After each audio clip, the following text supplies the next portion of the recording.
2 January 1965. Dearest Susie, well, I will get to come home this year.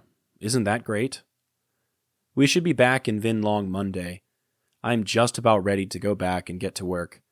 At least we have gotten an awful lot of rest up here. How were your holidays? I hope that everybody had a good Christmas and New Year. We did absolutely nothing New Year's Day. I did make a 1-hour flight to deliver some ammo to an outpost south of here.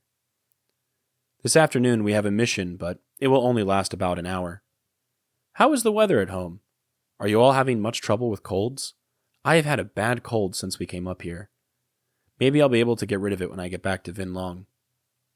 We haven't been paid yet, and I guess it will be Monday now before we get paid. I did not open your fruitcake yet. I'm going to save it till I get back to Vin Long so I can sit down in my own room and have coffee and enjoy it. And after I finished it, I gave it to an orphan's home near here so some little kids can enjoy it too. Notice the new address form for over here. I miss you all very much, and I'm counting the days till we can be together again. At least we are in the right year. All my love, Bill. Once again, Poppy mentions the orphans at the nearby convent here, an indication that they were often on his mind. I'd have to imagine particularly because he was thinking about his kids at home and he understood the type of situations many of the kids were in due to the decades of fighting in Vietnam. His mention of the fruitcake reminded me of the time Mema sent him a pecan pie in the mail. I don't believe he mentions it over his letters, so I'll see if I can recall the story well.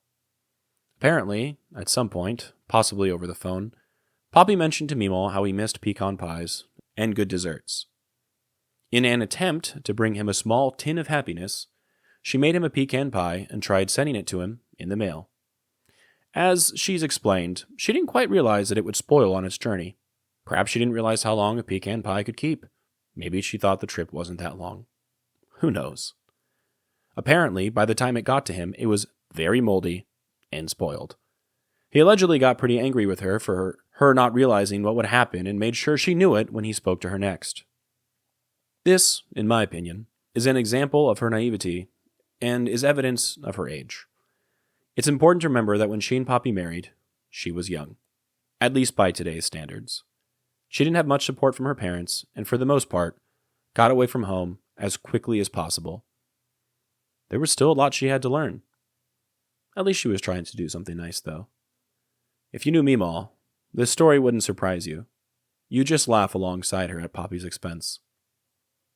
Finally, to provide a quick update, I feel like I should let you all know that I've learned to play pinochle.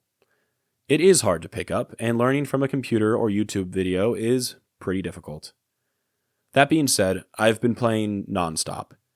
I downloaded a mobile version of it on my phone, and I play against some pretty serious bot competition. I also forced my friends to learn it on New Year's, and we got 4 hands into it before everyone decided they had better things to do. I feel like that, in itself, is an accomplishment. I hope you can spend the time to try and pick it up as well. I think it'll be worth it. Maybe if we ever meet, we can play together. The photo I chose for today depicts a child running through a field chasing cows. Behind them is a helicopter with 2 people standing next to it. Behind that are some buildings. Perhaps the kid is one of the children Poppy met at the orphanage and gave the puzzle to. This is probably one of my favorite photos of Poppy's. There's an ironic juxtaposition between the innocent play of a child in an agrarian setting with a helicopter parked in the middle of it. The helicopter being the newest and most versatile weapon of war for the day. It represents technology, globalism, violence. The child and the cows represent farming and play, innocence. I'd like to think Poppy recognized this irony. Perhaps he just thought the kid playing with the cows was a happy sight and wanted to remember it. Who knows?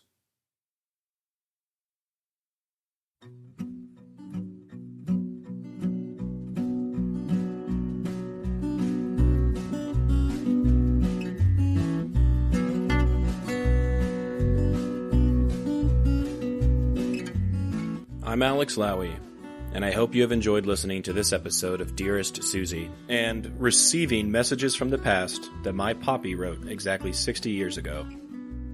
I sincerely appreciate your time and interest. Please consider following the podcast on your preferred platform, and if you're enjoying it, I kindly ask that you take the time to rate the show and leave a review. Also, please follow the project on YouTube, X, and Instagram. All likes, comments, shares, and reviews will help grow the reach of this story.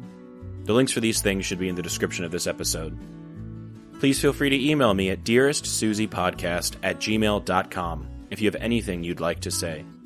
I'd love to chat or to hear about your stories as well. Thank you for listening, and God bless.